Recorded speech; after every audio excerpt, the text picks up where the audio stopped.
Day, all around the world, millions of children go to work instead of going to school. 218 million of them, to be specific, or 1 in every 7 children worldwide. That staggering statistic is from a new report by the International Labour Organization, released as the United Nations marks its day against child labour. 166 million child labourers are under 14. 74 million of those risk their lives in dangerous jobs like mining and construction. Over a quarter of all child labourers work in sub-Saharan Africa, and there almost 1 in 3 children have to work. Our correspondent Ola Guerin has visited a copper mine in the Democratic Republic of Congo. There, 800 children mine copper and cobalt that goes into household electrical items and batteries for mobile phones. Some are as young as 5 or 6. And they earn less than $1 a day.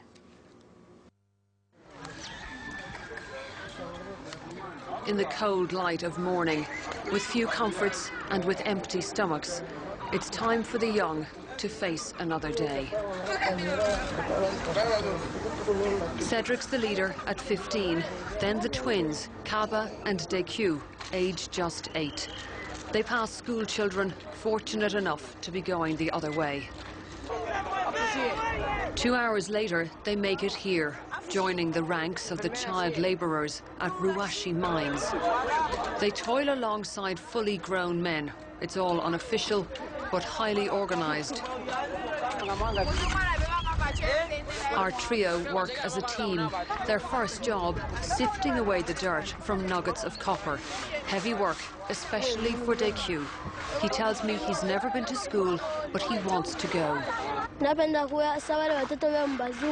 I'd like to be like children in Europe, he says. They go to school. I saw them on a TV. But my father can't pay my school fees. That's why my life is so hard.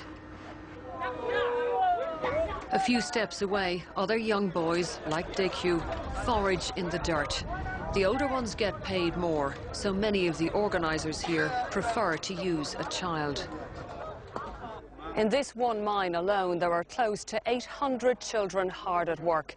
They can be as young as 5 or 6 years old. There are no safety standards, no one has protective equipment. The children are working with bare hands and bare feet.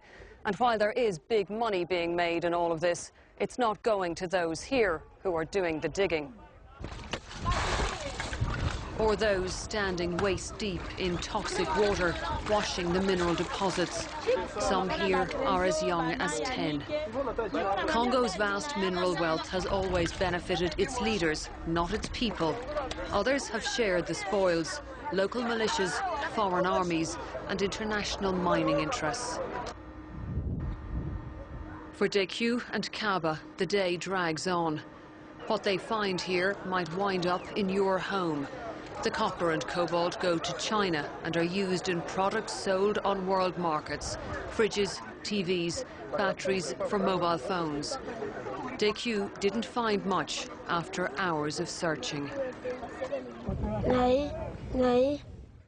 This is copper, he says, and this is copper, but this isn't. If there's less than 1 kilo, I won't get paid a lot. What the twins get is a handful of food and hardly any money. That's all the local buyers will give them. Cedric is still hungry and facing a trip here to the toxic lake. Soon he's in the filthy water, washing cobalt with his bare feet. The mine's new owners, Metarex Limited from South Africa, wouldn't talk to us on camera. They inherited all this and say they don't condone child labour. Childhood isn't meant to look like this.